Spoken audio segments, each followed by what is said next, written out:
I'm here to present my farm and what we do. This is going to be the last presentation I give for the next year, and I've gave this presentation about 200 times around the world, and so this is kind of the last event for me, and I'd like to bring it to you guys at a next level. And so I want to know, before I start, who knows about what I do and what we do on our farm here?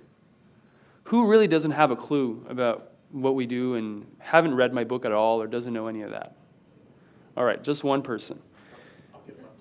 Okay, so I'm going to pass this along. Okay, this is the book I wrote. Everything that I know about market gardening and about what we do on our farm is really well detailed here. This is a blueprint of how to do things to start a successful small organic farm.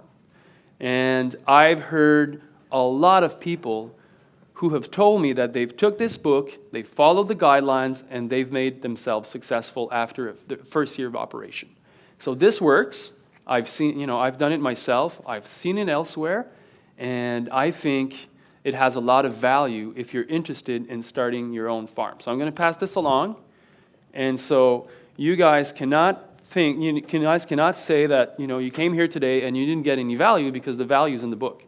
I'm going to tell the story a bit about my farm, and probably we'll be finished in 40 minutes or half an hour even.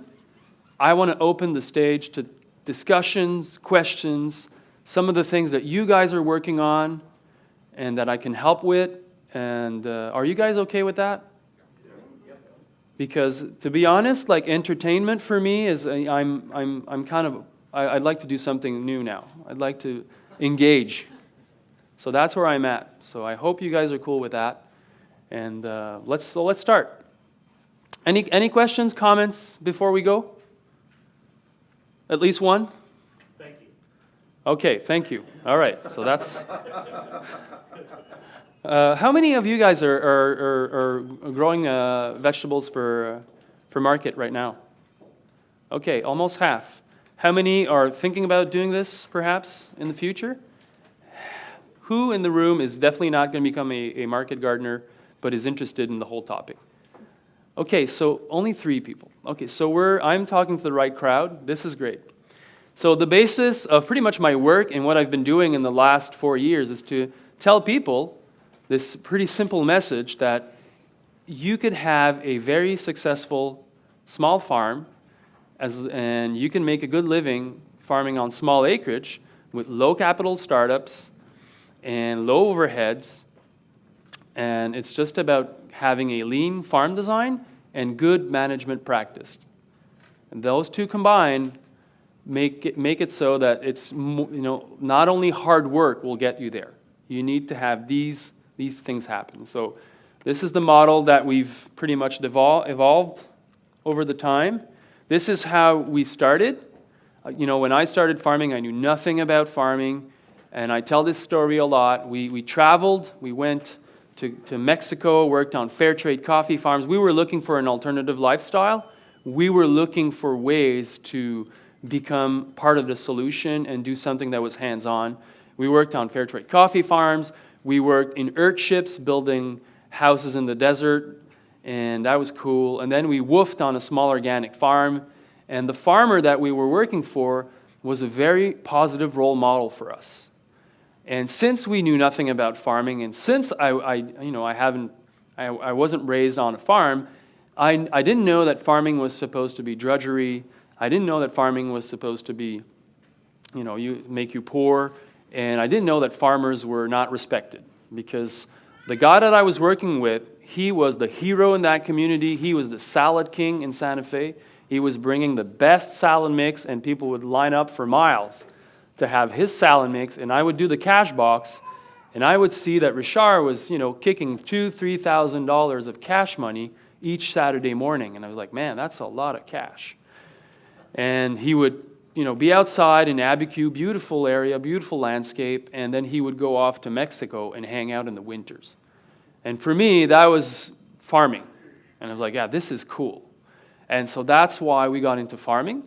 And then we became farm manager on somebody else's farm. We did that for a year and a half, and we learned a lot. made so many mistakes, but we were paid. We had a salary wage. That was great. And then we came back to Quebec, and we started our own little market garden on rented land. We had a fifth of an acre, and we were farming with hand tools. We had no tractor, lived in a teepee for 2 years, and we were doing it. And so there's been a great, evolution in our practice. Now I could say that we're pretty good growers, but that's how we started, not knowing a lot, but just being excited about bringing our gardens, our freshly harvested vegetables to market. It was as simple as that, and for anyone that is starting today, it's as simple as that. You grow stuff, you bring it to market, you get cash, and hopefully you go to Mexico in the winter. Okay? And so I remember my wife, both of us, we've been doing this full time since we started. She would roll the seeds by hand, and she was quite good at it. So that was her job. And now we have seeders, and we have all of these techniques and even technologies that help us. But that's how we started, and I think that's why and how market gardening is so important to the local food movement. Because if we really want to be serious, and I think this conference really frames it that way, we're in it to replace what's happening out there, to replace mass production, I say, with production by the mass, to replace big ag with local ag that is localized, that is healthy for the soil and for the people who eat the food. There needs to be a way for young people to enter agriculture. And one of the big problems, and you'll hear Joel Salatin talk about that a lot, is that most of the veteran seasoned growers, they've been building their farms over 30, 40 years. So their farms have always grown, they're bigger and bigger and bigger, and then you have young people who are inexperienced and without cash who can't make that jump because these farms are too big. And when you don't have all that experience, it's really daunting to look at a farm that is organized, set up, and think that you can do this. When you look at a market garden, you're like, wow, this is hand tools, this is a garden, and I can learn how to do this, and then I can bring my stuff to farmers market. People can buy it just the same. There doesn't need to be all these middlemen. I don't need to be part of a co-op, of anything. You can just do it directly, and that's how you'll learn the skills to become a good grower. And so I'm an advocate of farming small scale and keeping it really small, because I've seen from the get-go that was one way to get young people, young and not so young, into farming. And so that's how we got into it, and that's a picture of when we started. So that's young me and young my wife. I might say my girlfriend or ma blonde, which is how we call our sweethearts back home, but just for, it's all for the record, it's the same woman, okay?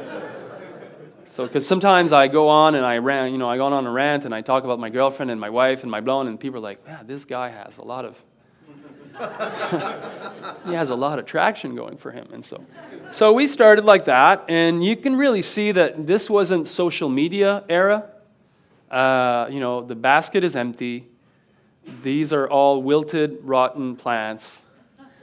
But, we have a smile on our face because, you know what? We were living the dream. We were doing it, and we had no one to tell us that this was crazy or impossible or that it couldn't work. We had seen it. We had seen the potential of farmers market that are really thriving. We had seen, a whole community of young farmers together working this out, and we came back to Quebec really inspired, really pumped, and it was a good time. I'm not telling you guys my whole story today because it's redundant, and you can YouTube it. You'll find a million places where you can hear it because it's always the same story. I had just one life yet, but there was a couple of key things that happened to us that really kind of like, when I look backward now, I realize how this was very fundamental for how our farm evolved. And one of the first visits that we made that was very influential for us was to Cuba. And I like to talk about that experiment because I think there's a lot of value in what went on for these. There was like a 15-year period in Cuba where the whole island was completely organic. When the Soviet Union fell apart, the Cubans didn't have access to fossil fuel anymore, so all of the fertilizers, herbicides, pesticides, these are all petroleum-based products.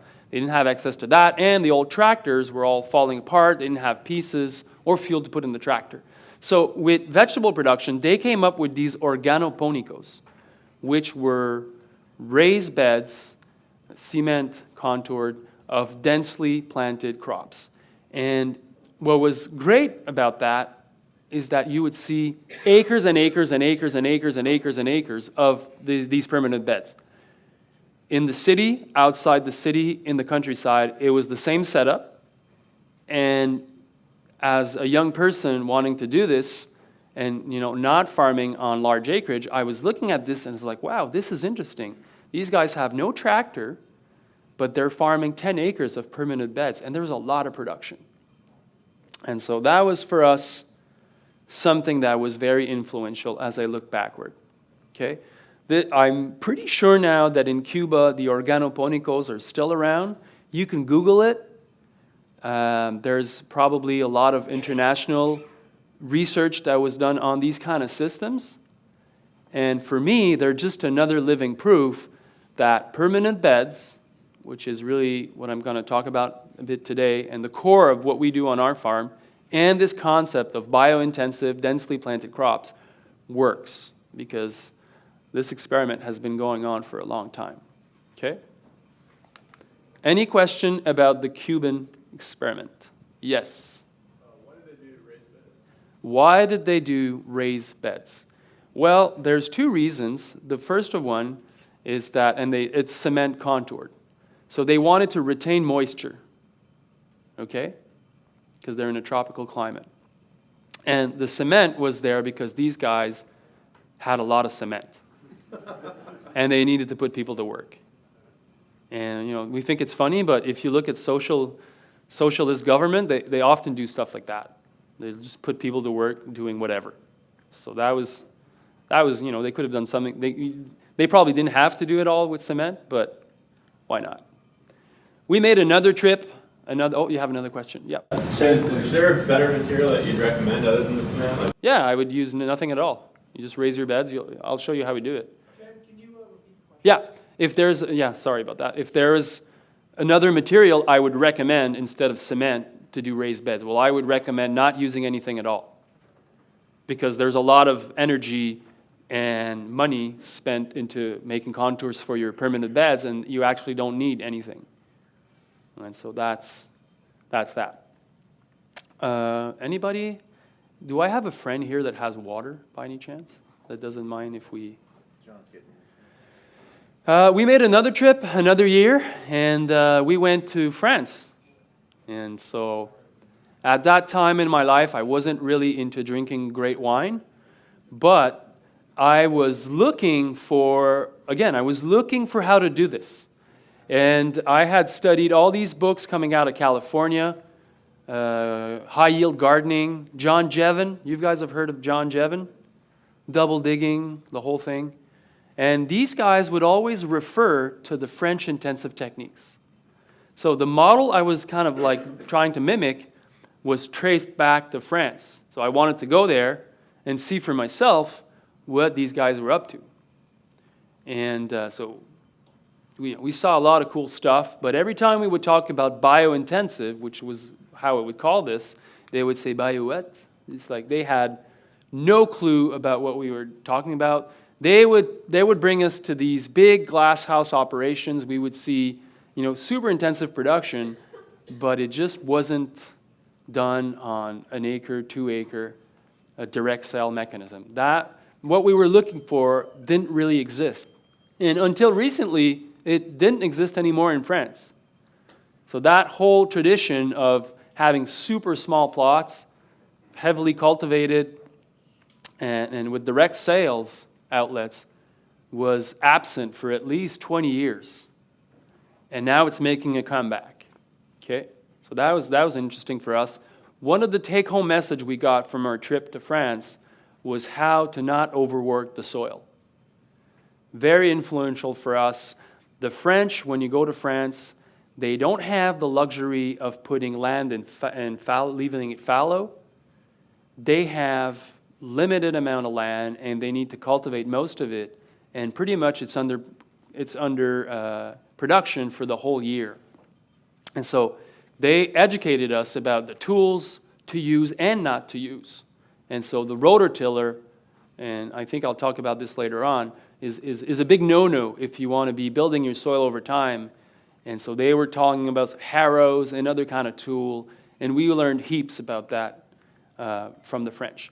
So these are the kind of the two things that influence our model very much. The scale of non-tractor setup, working on a permanent bed that we had seen in Cuba, and different tools that could speed up how you go about doing that, but without overworking the soil. After 2 years on rented land, thank you for the water, we bought this rabbit house. And that was our dream home. We were, at night, we said, we don't want 30 acres with a river stream and a mountain view. We'd like this flat piece of land with a rabbit house on it. That was our dream. And we were, no, really it wasn't. But that's all that we could afford. And we had been living in a teepee for 2 years. So for us, this was much better. Water wouldn't get in. And I don't know if you guys understand how Quebec works or how it feels like. Today it's about probably -9 at the farm. So it's really cold. And so this building was a big upgrade for us.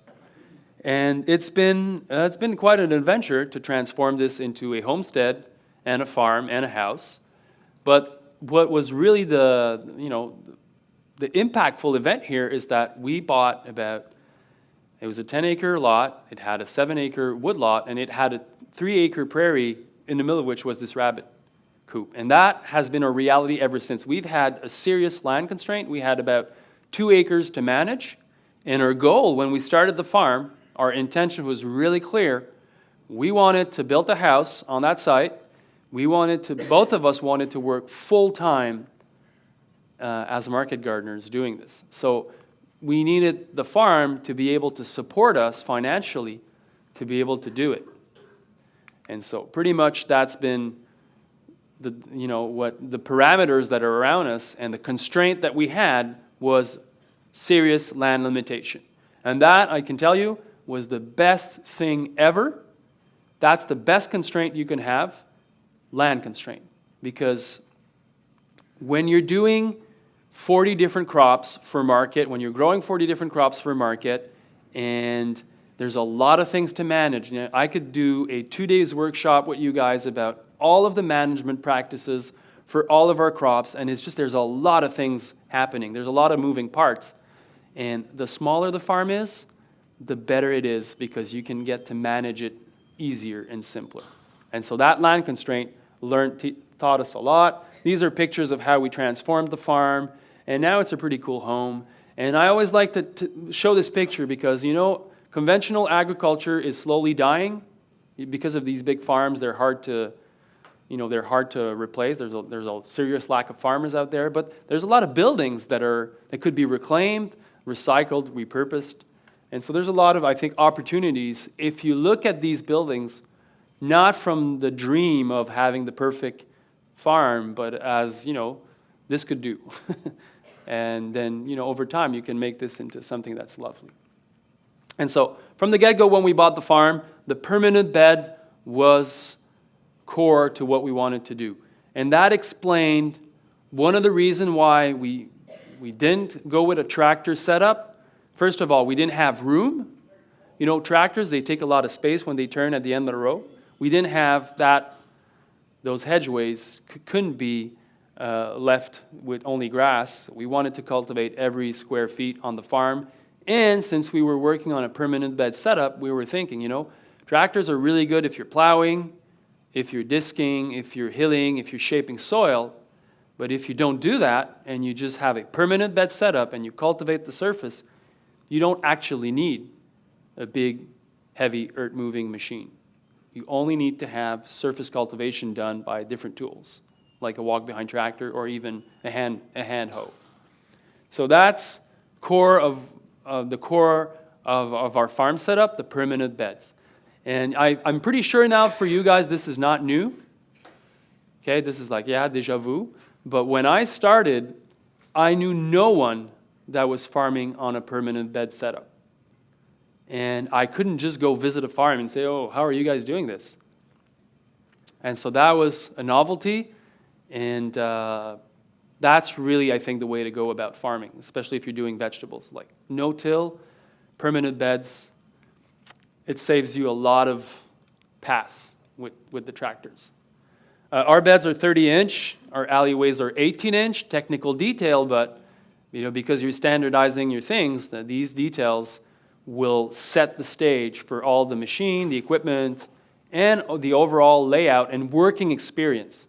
So our beds are 30-inch, and our pathway is 18, and you can see on the picture why our beds are not 12-inch. Okay? Is that, because I joke about this a lot, but when you'll be hiring people for your farm, then I don't think you want to discriminate them on the size of their butt. So it's already pretty tight. So 12-inch gives you room to maneuver, gives you room to enter with a wheelbarrow. And the reason why all of our beds are 30-inch is firstly because most of the tools that we use on the farm are standardized to 30-inch bed width, or 15 to do the work in 2 pass. Okay? So, and then a question is always asked is, well, why are these tools standardized to 30-inch? Well, because of this guy, Elliot Coleman. Everybody knows Elliot Coleman. He wrote, The New Organic Grower. That was the first book I read about how to farm, how to grow vegetables. I think until recently, it was really by far the best book out there on the matter. And I hang out a lot with Elliot, and I can tell you this is a great human being, and so grateful that this guy has paved the way for us, because he was researching all of these things, 30-inch beds, importing tools from Europe, creating new ones with Johnny's selected seeds. And, I read his book probably 30 times when I started, because I was trying to understand how to make this work. And I didn't have any role models. I didn't have any people who were actually doing it to kind of mimic, except for his book. And The New Organic Grower is a great book. The only kind of problems I saw with it is that you can't really know how to do everything every step of the way, which I think was kind of lacking. And that was one motivation to write another book following in his footsteps, to have something that is perhaps clearer, more concise, more practical about how to do things every step of the way. Is my book still going around? Yeah. All right, because I promised the lady I would bring it back, so I can't forget about that. So we didn't buy a tractor, but we bought a walk-behind tractor. And so that's a picture of the first walk-behind tractor that we bought in 2003. My son was not even 1 year old, or perhaps 1, I'm not sure. I had never seen one before. I had never driven one. YouTube wasn't around. And man, this was the best leap of faith we've ever made. This tool is tailor-made for what we wanted to achieve on the farm, for working on permanent bed system. For us, it was also an economic reality at that time. We didn't have a lot of cash. And now that we don't have a lot more today, but we're better off. But when we started, we knew we wanted to work with a harrow, and we knew we wanted to work with a flail mower, key component of our systems. And looking for these tools on small, compact tractors was about five times more expensive. So for us, that made a lot of sense. Diego's has asked me to talk a little bit about design, and I think design in the pattern of how we shape the farm goes a long way, telling the story about why our farm works. And one of the key things that we did with the permanent beds is that we've standardized the length of our bed. And I was really lucky when I started to have friends like Dan and Emily. Is Emily here still? Yeah, from Tournesol Farm. And we were just talking, me and Dan, today. We're the same age. We started our farms together. But these guys have a co-op, and they're 5. And 5 kind of brainy dudes, really geeky about how to start a farm. And so we would get together, and then we would talk about certain things, about how to have good practices, and we would share things that went wrong and things that went well. And it just seemed that there was about 4 or 5 of us, different farms together, talking about these things, and our level of knowledge went high really fast. And one of the key things that we've learned for that time was to standardize the bed width and the length, because then all of the material you use on the farm, the row covers, the nets, sprinklers, drip irrigation, they're all the same size. So you need less of them, and you're not rummaging around looking for the row cover of the right size, because that's what we were doing before. There was a lot of downtime to that. So the beds, standardized. All of our beds are 100 feet. They could be 30, they could be 40, they could be 50, but the key here is to standardize them to all the same size. And then the bed became a unit of measure on the farm. I talk about that in the book a lot, but it just breaks down to metric, to not yields per acre, but for wheelbarrows per bed. And so that helps a lot, especially with crop planning. I'm not talking about crop planning today, but if you look at the Market Gardener, there's a lot of charts, giving you yields per 100-foot bed, giving you the number of trays you need to start for each of these crops to transplant. 100-foot bed of beets is 11 trays. We've made this map once, and now we've been using this information on and on over the years. The other thing that was really key is really simple. We had a design before we started the farm. And that's a piece that a lot of people overlook. They just go ahead, they plow, they work the land, but they don't have a map. They don't have they don't have a design of how things are going to be set. And I was reading a lot of permaculture book at that time, especially the Bill Mollison Bibles, and you would always see these overhead kind of pictures of farms. And Bill Mollison will always really go a long way telling you need to place things that are more frequently visited at the center of the design, because downtime is what you want to avoid, and that's why you would have a design. So we were sensitive to that, and when we bought the farm, one key feature was the fact that the warehouse where we wash the vegetables, where we store them, where the tool shed is in the center of all of our garden.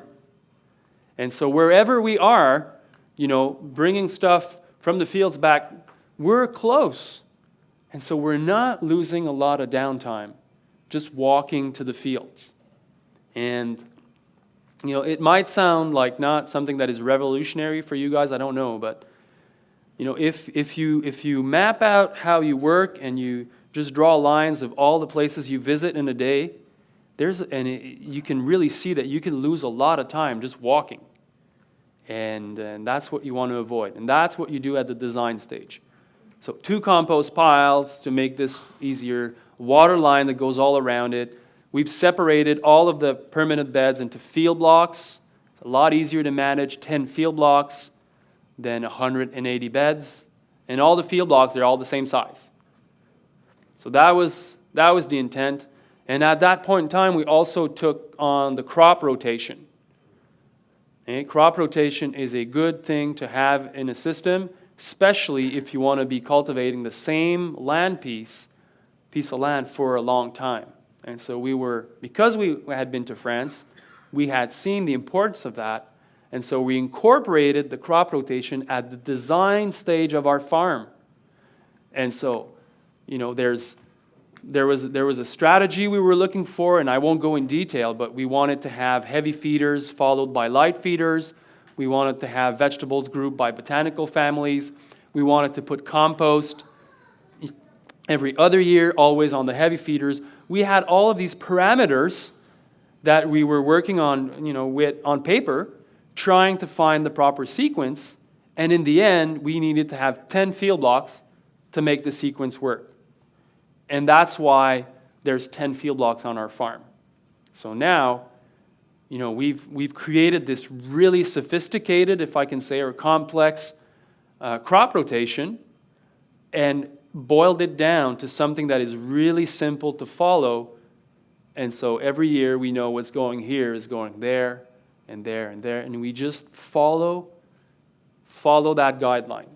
So we've put a fence around what we can do and what we can't. We can't just plant everything anywhere. We have a guideline, and that ensures that we're going to be sustainable for the long run, which is we have no choice because we can't just farm the neighbor's piece of land. Okay? So I'm a strong advocate of crop rotation at the design stage, and I always advise people, if you're starting or if you're in your second or third year, crop planting is a great strategy to simply ignore. Just plant anything anywhere, because there's a pretty good chance that you'll just change your mind about things. And even if you spend 2 months designing this really complicated crop rotation, if in 2 years you change where you plant things, then it comes to, there's no point to that. Yep.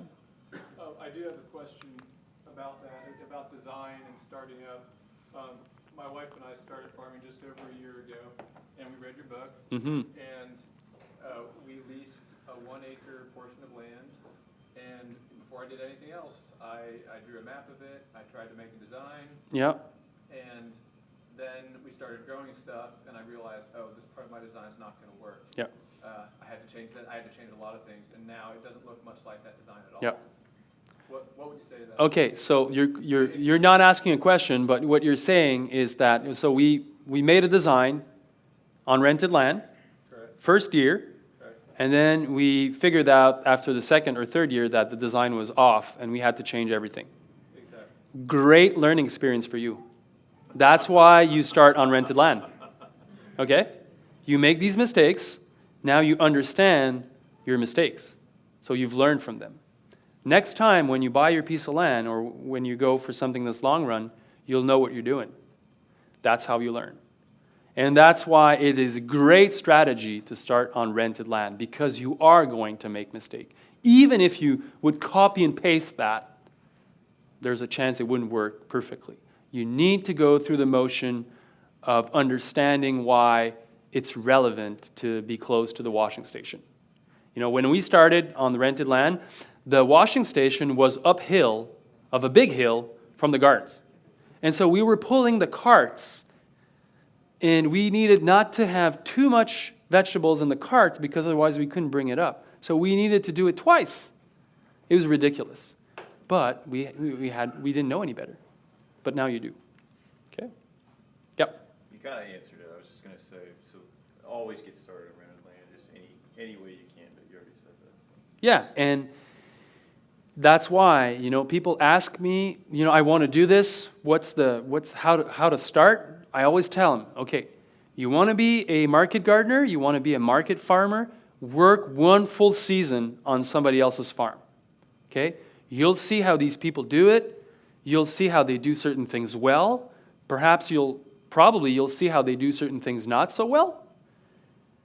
But at least if you commit to 1 full season, you'll know what it takes to do it. You'll be on your knees a lot. You'll be working outside. You'll see if you have the right stuff. And after 1 or 2 seasons, you need to start your own. Because otherwise, you're delaying all the mistakes that you have to make. So you start first. You do 30 CSA, 50 CSA, whatever. You make all those mistakes. And then you grow from that, and then you learn. And eventually, you know, you'll understand how and why this needs to be done in a way. Yeah. How do you build in experimentation, improvisation, and discovery? Okay, so how do you build in experimentation, discovery, curiosity? That is a very tricky question that you're asking me here, because You have kids, right? I have kids. I've made a lot of experiments on the farm. That's how I came up with this model. But I can't tell you to do that because you're losing a lot of time and money. I know, but how did you design it into your system? Because I designed it into my system, that's it.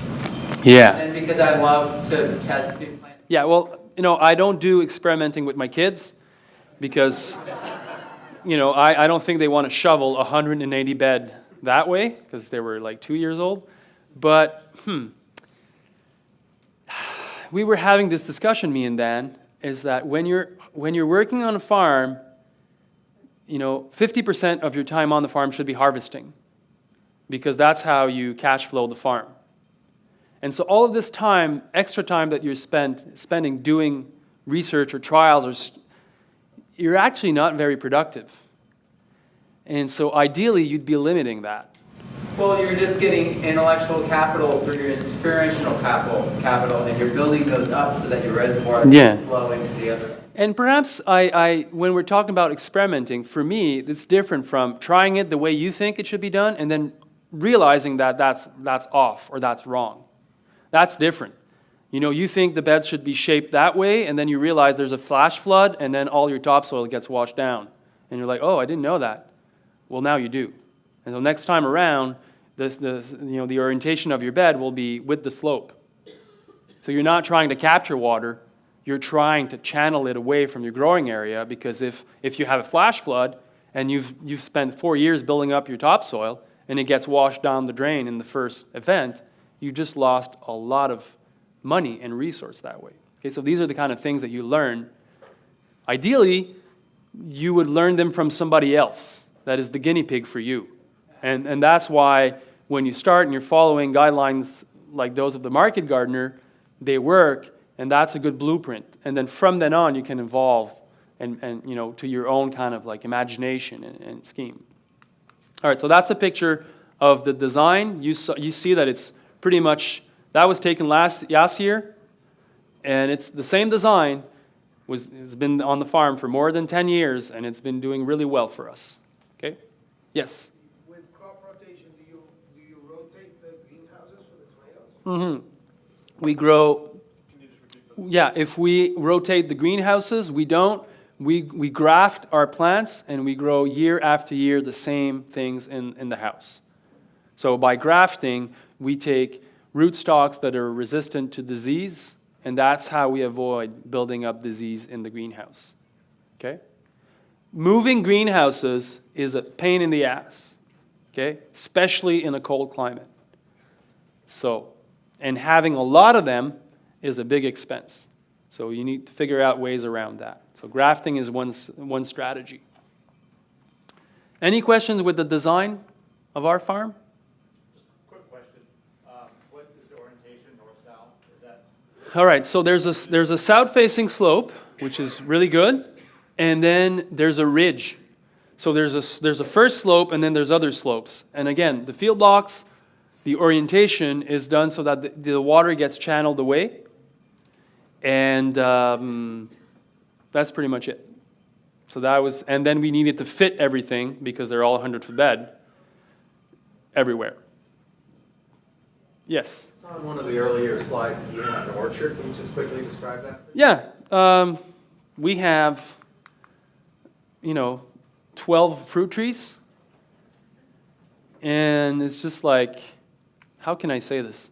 When you're young and starting into farming, you're thinking, I want to have a food forest and I want to have an orchard. So you plant small trees. But catering to 15 apple trees is kind of the same thing as 60.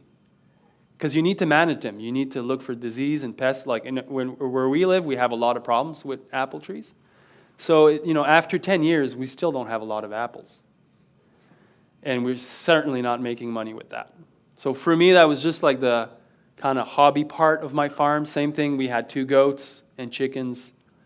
And from the get-go, perhaps because of the land constraint, but also because I'm pretty much framed that way, I didn't want to have animals, and I didn't want to have a food forest, and I didn't want to have all of that because I knew that it would take a lot of time to do all of that and to maintain it and manage it, and I wanted to be growing vegetables.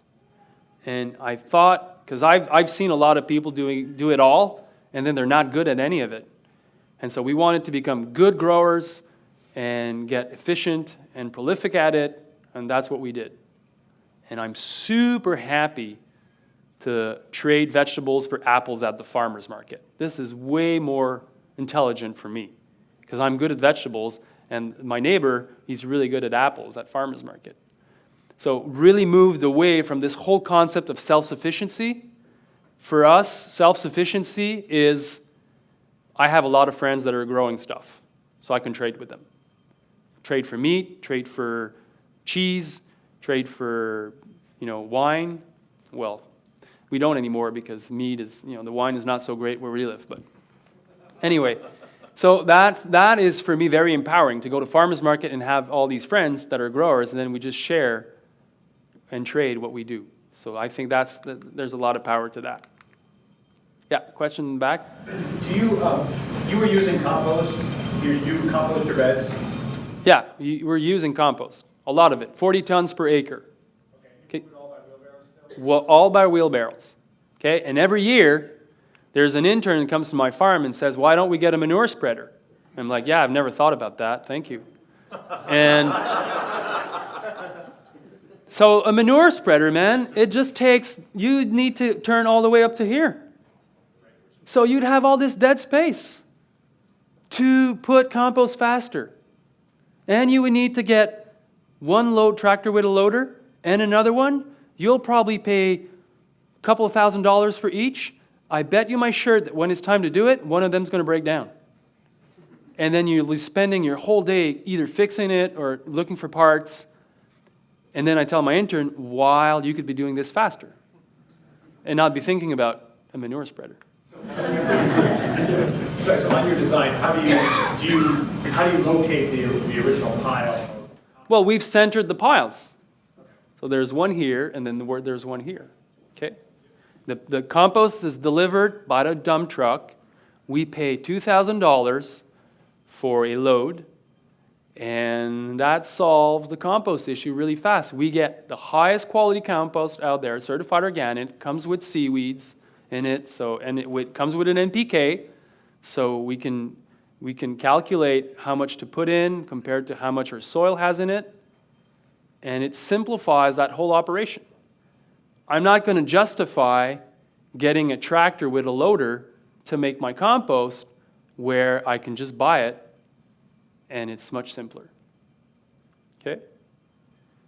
Yes? Have you used any kind of mushroom compost or dealt with kind of... Well, the whole story of our farm is that, the question is, have we dealt with mushroom compost and other kind of compost? Well, on our permanent beds, and I'm not going to show you this today, but the soil organic matter went from 2% when we bought the farm to 12%.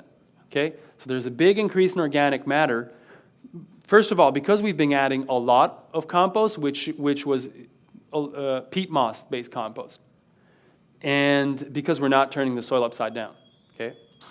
But now, because our soils are so filled with organic matter, we're using worm casting. And I could do mushroom compost, but we don't have access to it so well. So we've moved away from just adding a lot of compost to putting worm casting, which is not high in organic matter content, but it's really potent and fertile, and it adds a lot of microbial life to the soil. Yeah. Do you do any compost tea? Not on that project. Yeah, if I'm using compost tea, not now. Perhaps in the future. That's something that I want to investigate, and it'd be great to have geeky friends to teach me how to do this. And actually, I do have these geeky friends, and so they'll teach me. Yeah. So is that $2,000 per load of worm compost now? No, well, that's no. The question is that $2,000 for vermicompost? The vermicompost comes in totes. And so we buy, for $2,000, we get 5 totes. And that's enough because it's like 10 times more potent, so you need to put less of it. So the second part of the question is then, how much worm compost are you using per year compared to 40 tons? Okay, so how much worm compost I'm using? I'm using 3 buckets per 100-foot bed. And no more thermal compost. Okay, thanks. Okay? And you should take that with a grain of salt because I can't come here and tell you that's the right amount because, it depends on your compost, depends on your soil, depends on the crop. But as a general rule of thumb, that's what we use. Okay? Yes? When you started your perpetual perennial beds, you digged and then you added on top to make it higher, and it's sort of a double digging without double. Yeah, so the question is, were the initial beds double digged, or how did we go about it? And so there weren't double dig, or double dug, is that how you say it? And we had a shovel, I had a shovel, and I just shoveled one scoop to the left, one scoop to the right, and did that for 2 weeks. And because, you know, the whole field was plowed and chiseled and leveled, and it was all good. And then I just shoveled my way making these beds. Did that for 2 weeks, but I was quite younger and very passionate about this. And I knew that I would do it only once. So that was okay. Now, I could show you pictures of how we raise our beds now. We have a Bertha plow. It's a rotary plow connected to the BCS, and it takes the dirt from the aisle and shoots it onto the bed. So it goes a lot faster. If I go ahead, I'll show you guys. All right, so these are the numbers that we do on our farm. Okay? After 10 years of doing this, we got to these numbers. And so if you're familiar with you know, crunching numbers with regards to farms, this is pretty interesting. So we have 1.5 acres of permanent raised beds. Our CSA is 140 member, and we do 2 farmers market. We have a short season in Quebec, so we have, you know, pretty much around 20 weeks where we sell to customers. And the sales on the farm last year were 150,000 plus. Okay, so that's all of the vegetable produced on site. That's not the potatoes and the squash that we buy and the melons that we buy from our neighbors. The labor, it's for the longest time, it was me and my wife full-time, ma blonde, and 2 employees that are there for the full season from March to December. And we also have interns on the farm. Okay, we have about 3 interns for 4 months in the season, but I don't count them as labor. Okay? I don't need to justify anything. I just don't count them as labor. Okay? Yeah. Sorry, is that in US dollars or Canadian? Oh, these are Canadian dollars. You can compare, though, because the prices are somewhat similar depending on where you are in the U.S. Sometimes I go to places, I need to tell you, I see I go to farmers market and I look at the selling prices for stuff, and like, if I would move, I'd be rich. Okay? But then when I would want to buy land, it wouldn't work. Land is cheap in Quebec, but people have lesser income. So there's this balance point. Okay? So we're in production from March to December. We have no tractor, and we use not a lot of fossil fuel. And I don't really never talk about that because I've never really done the metric to compare this production system with another farm that really has a lot of expense, fuel expense. But, you know, we're doing $6,000 of diesel per year, and we're heating our greenhouse.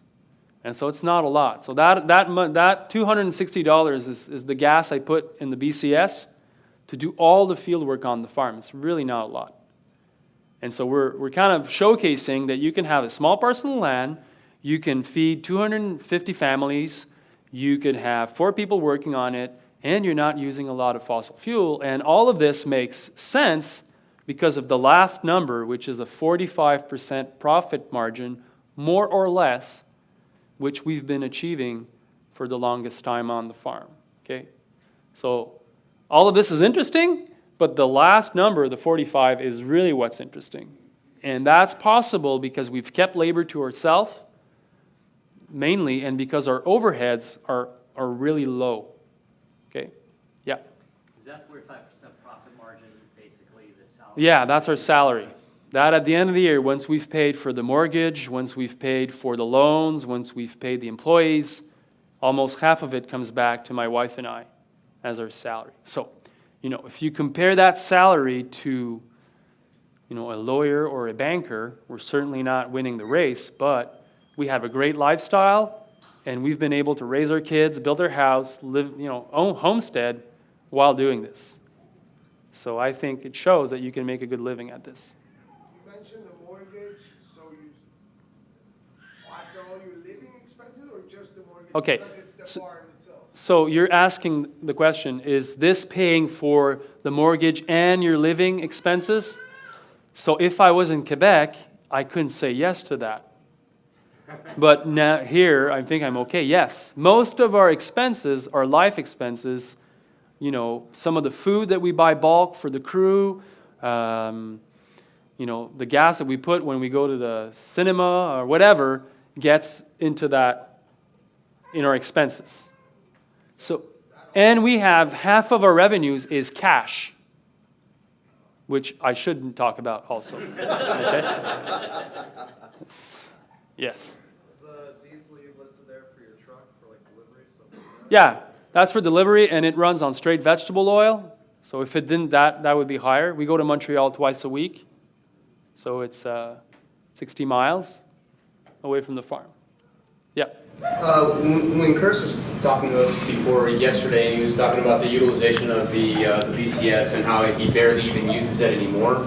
What would you say is your reduction in percentage of using the BCS for cultivation as it's transitioned from initial to where you're at now? As you know, if you were going to come in and have somebody use a big boy tractor to come and take care of a lot of the big stuff, Yeah. All right. would you have waited if you had that option? All right. So if I'm understanding your question is if I would do a farm setup, a new farm setup, would I use a tractor to set it up or BCS. How much, if you were using your BCS originally in the first initial years Yeah. heavily, how much is your All right, reduction so- in using that? Just to clarify, we use our walk-behind tractor only to cultivate the surface of our permanent beds. That's it. We don't plow with it. We don't make new beds all the time. That's pretty much it. So we don't use it a lot. But when you're growing salad greens, you want to have firmed, level seed beds because then your seeders will work better and then your harvesters will work. And so it's kind of looped in the system. Okay? Okay, so these numbers, oh, there's another question. Yeah. Do you think the cost of a BCS is worth it? If I think the cost of a BCS is worth it, absolutely. And it was funny talking with my buddy Dan here. He's like, well, if it breaks, worst case, you buy another one. It's a couple of grand.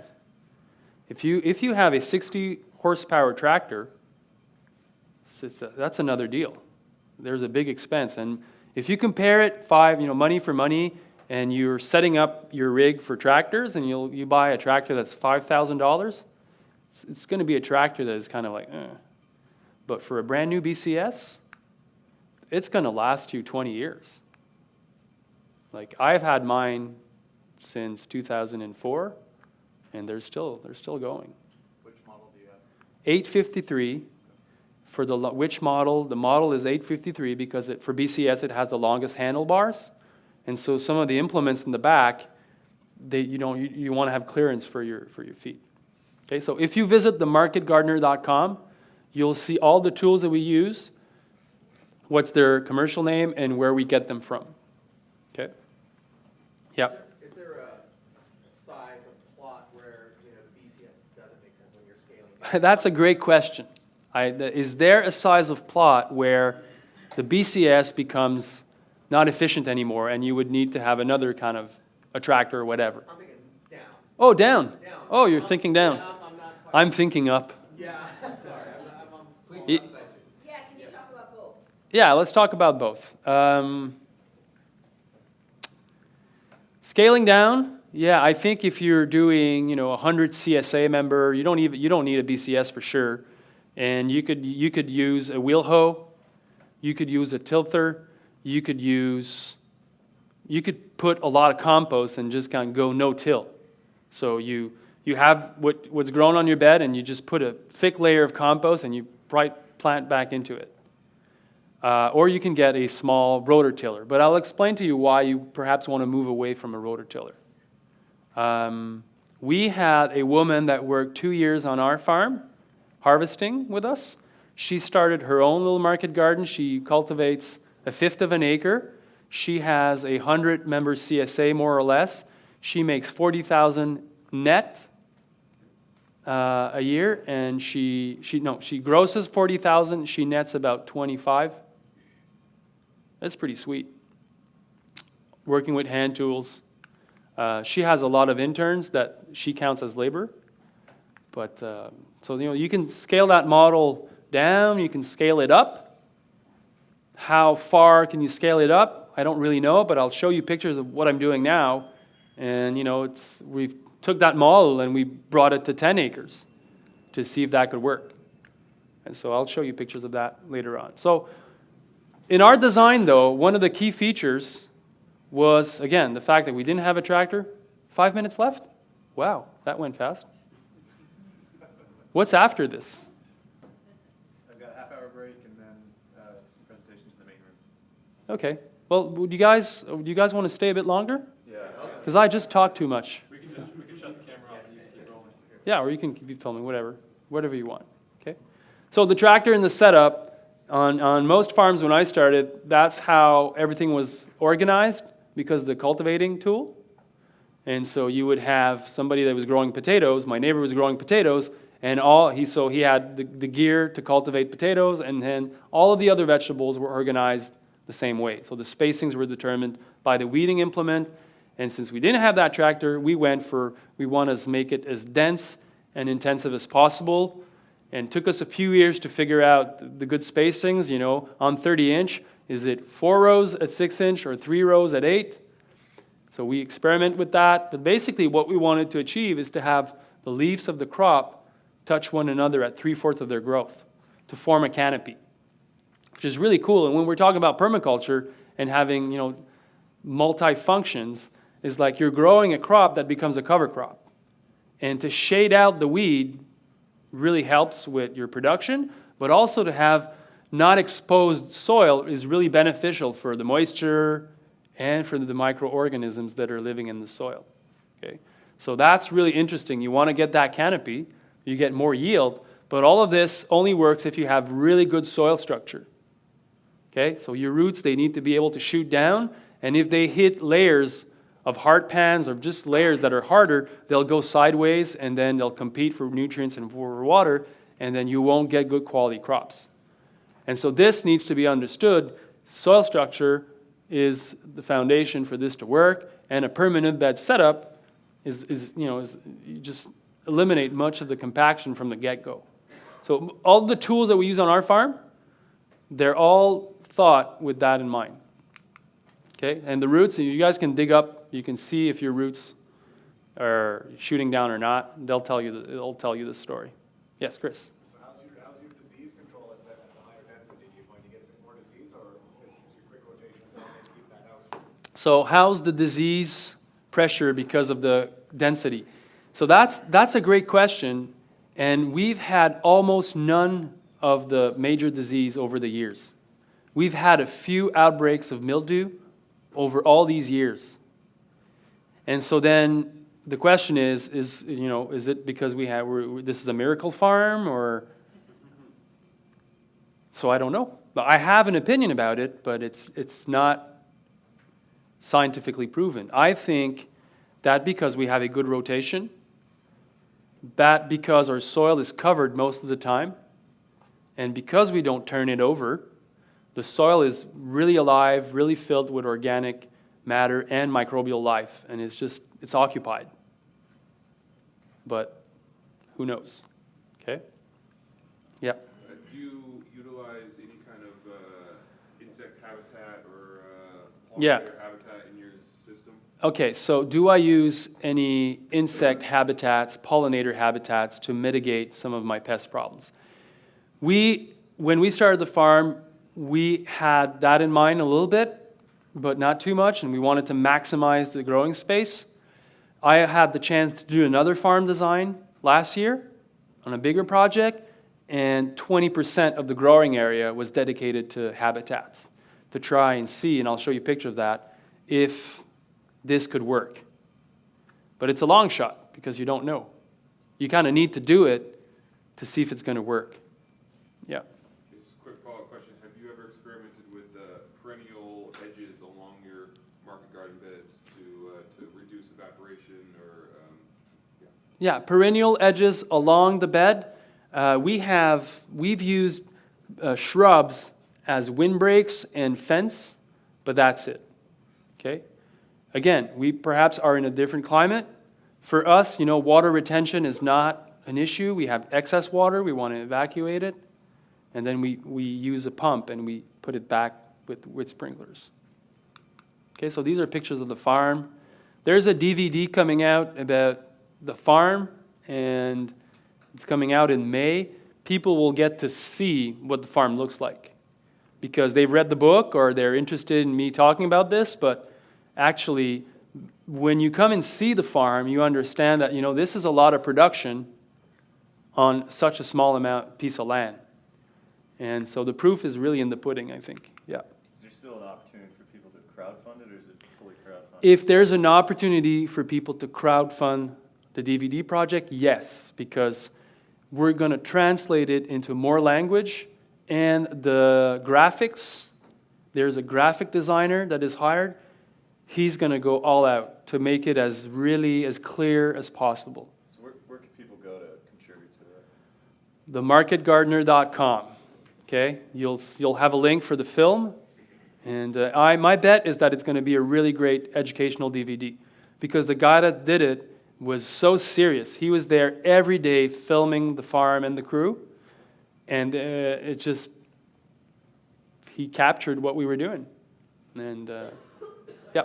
When is the deadline for the crowdfunding campaign? The deadline for the crowdfunding campaign is 15 days. And then I think you get a deal when you pre-purchase the thing through the crowdfunding campaign. So you guys should check it out. Okay? Yeah. How often are you using mulches, like plastic mulch, paper mulch, landscape fabric? How often are we using mulch, paper mulch, plastic mulch? It's a big question. We use it for crops that are 100 days or more, mostly the nightshades.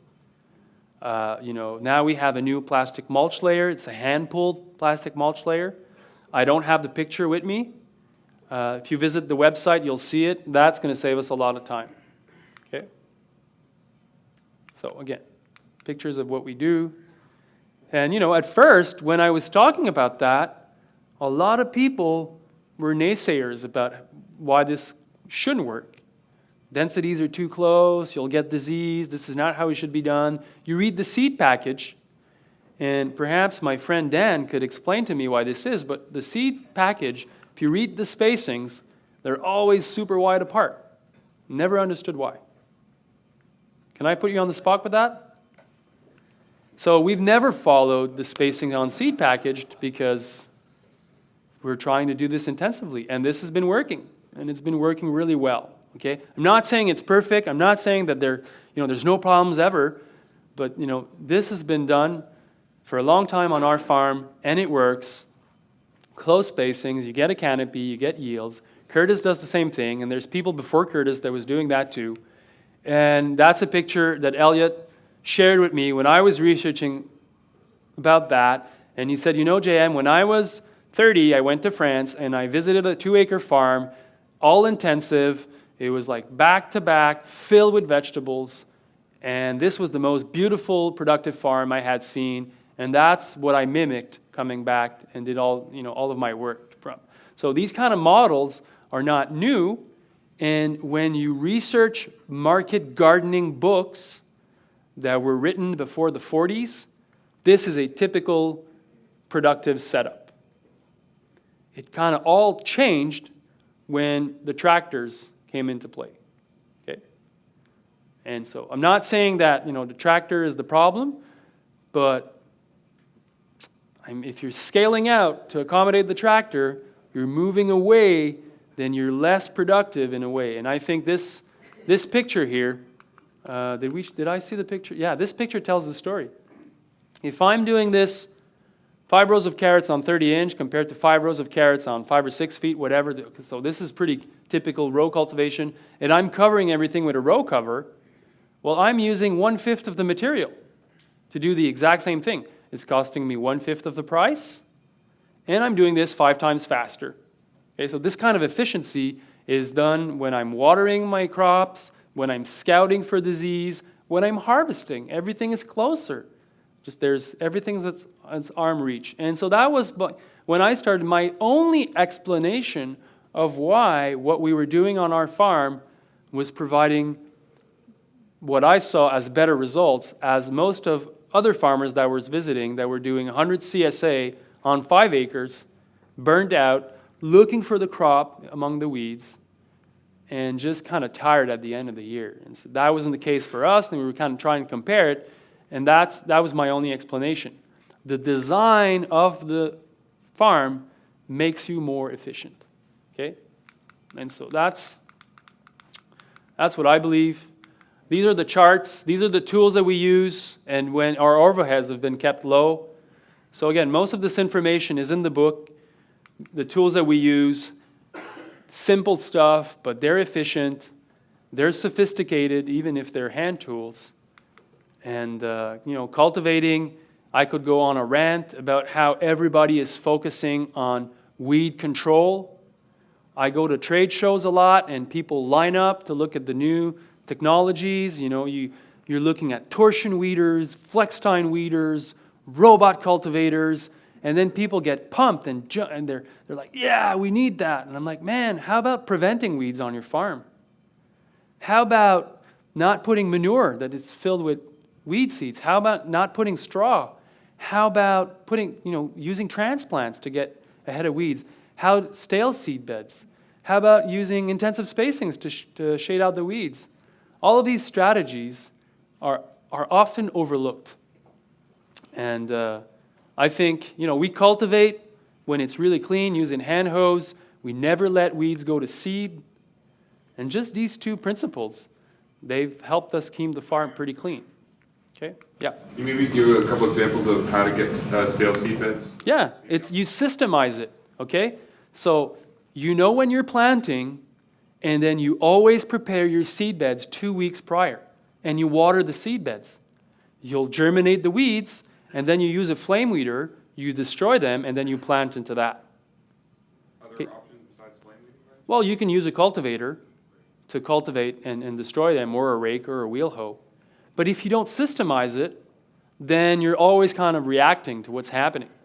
So you need to have a crop planning strategy that tells you what you're going to grow when, and then you put in your calendar that before each of the crops that you're going to grow, you prepare your beds.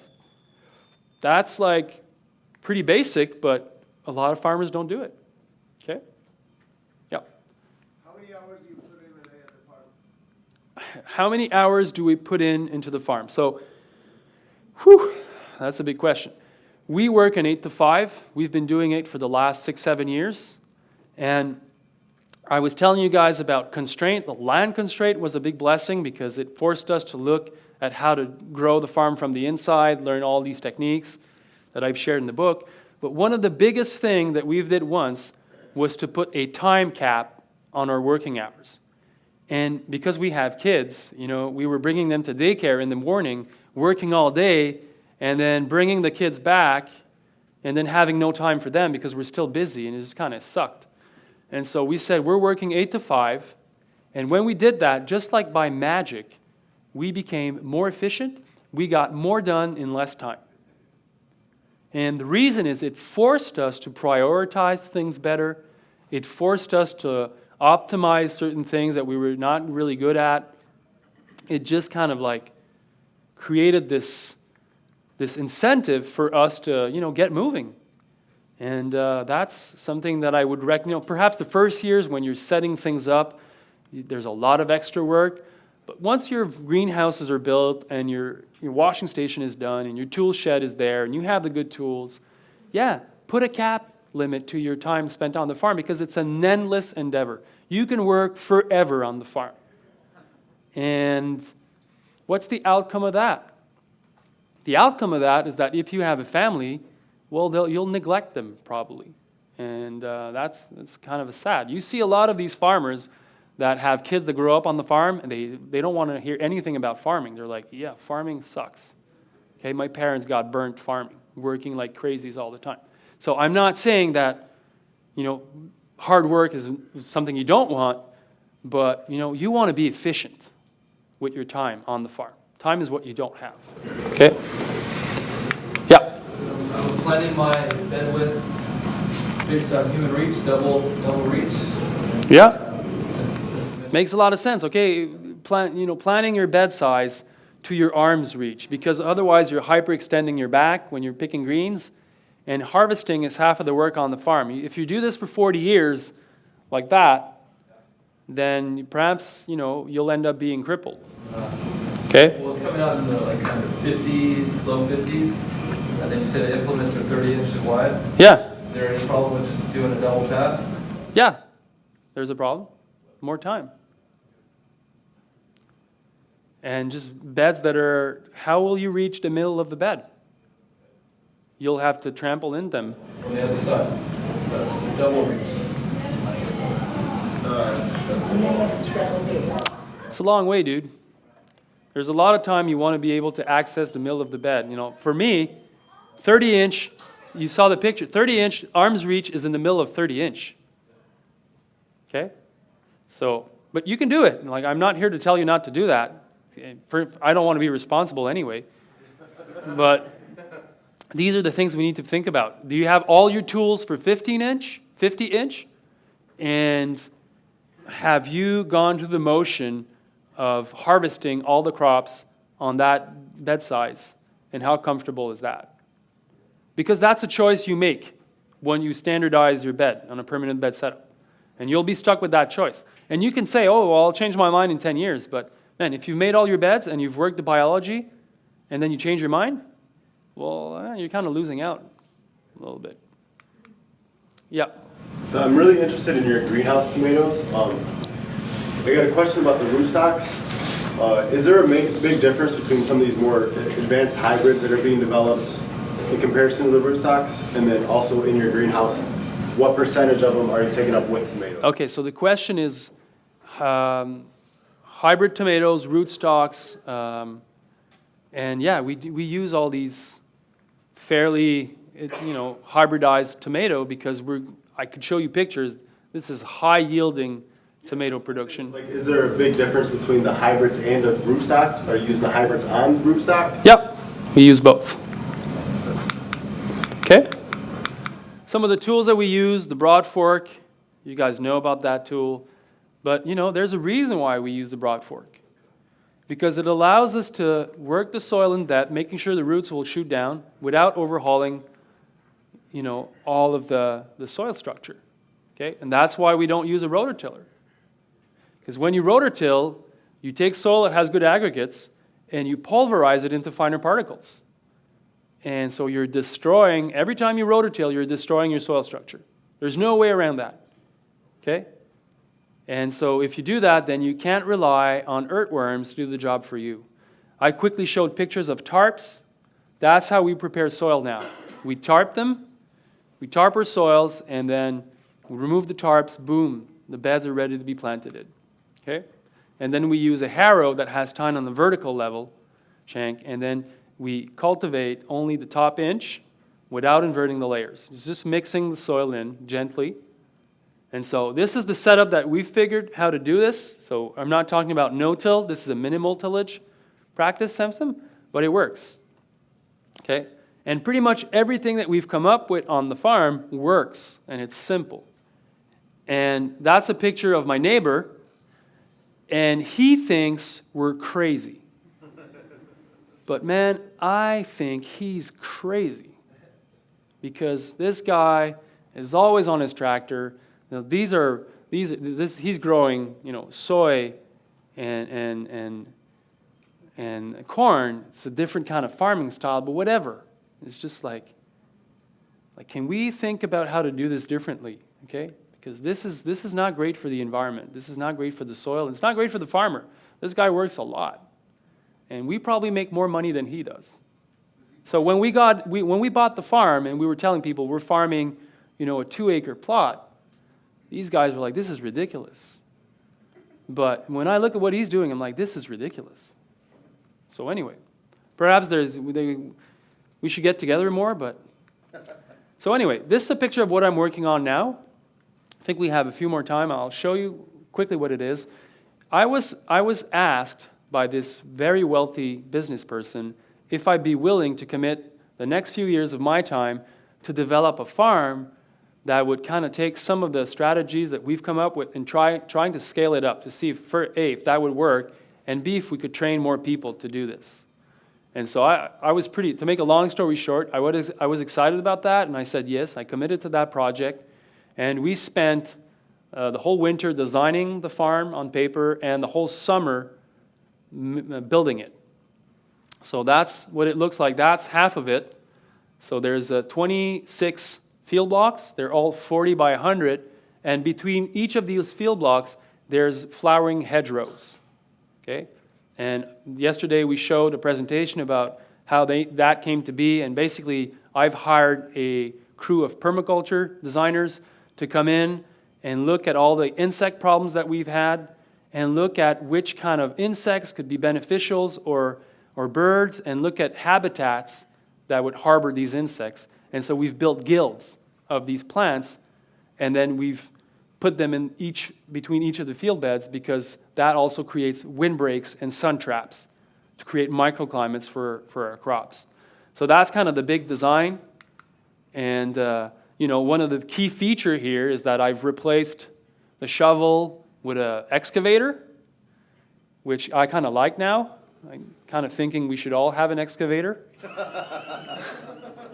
So kind of moving away from my message of using hand tools, but that got a lot done. And again, we're making these beds once, and then we won't have to do them anymore. So because there was a lot of beds to be made. Could you use a BCS though, if you had to? Yeah, it's just it's a lot of yeah, you could. So if we're in no hurry, we could spend 2 months making these beds, but then with the excavator, it took about a week. Okay? Used a lot of ramial wood chip to build the soil. Instead of relying only on compost, we're using ramial wood chip, and we're putting it in the aisles of our bed. We're going to leave it there for a year, and then when we'll use our BCS to remake the beds using our Bertha plow, we'll be adding that carbon back into the soil. So that's something that we've been doing.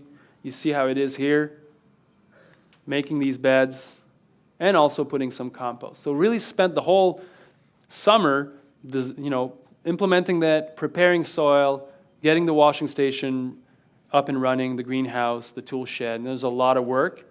And now, Monday morning, 8 o'clock, we are turning the key to on, just like cranking the thing and getting it done with production. Okay, so I'd like to come back here in the next, perhaps in a few years, to tell you how we designed the washing station in the nursery. So it's one building, and the north wall of the greenhouse, which is the wall where you lose a lot of your heat, is the washing station, which is what you want because it's a north-facing building, so it doesn't have a lot of light coming in, so it stays cool. There's a lot of cool things that are happening in these two buildings, and hopefully someday I'll come back and tell you that. We've got to move equipment to the main room now. Okay. Can we wrap it up and then Yep. informally continue? Yeah, that's the last slide. That's a picture of the garden. That's a drone. So you kind of see it's like a different scope, different scale, and it's kind of a big experiment. To be honest, we're trialing a lot of stuff, and if this works, however, and we end up producing 100K per acre on 5 or 10 acres, I think that's going to be quite interesting, because then we're kind of redefining how farming could be done. And so I'm interested in that outcome. So, yeah. What's the name of the project, or how can we call it? Yeah, the owner called it La Ferme des Quatre Temps, which is impossible to say in English. So, Well, Jonathan, just tell it like in France. La ferme des quatre temps. La Ferme des Quatre Temps.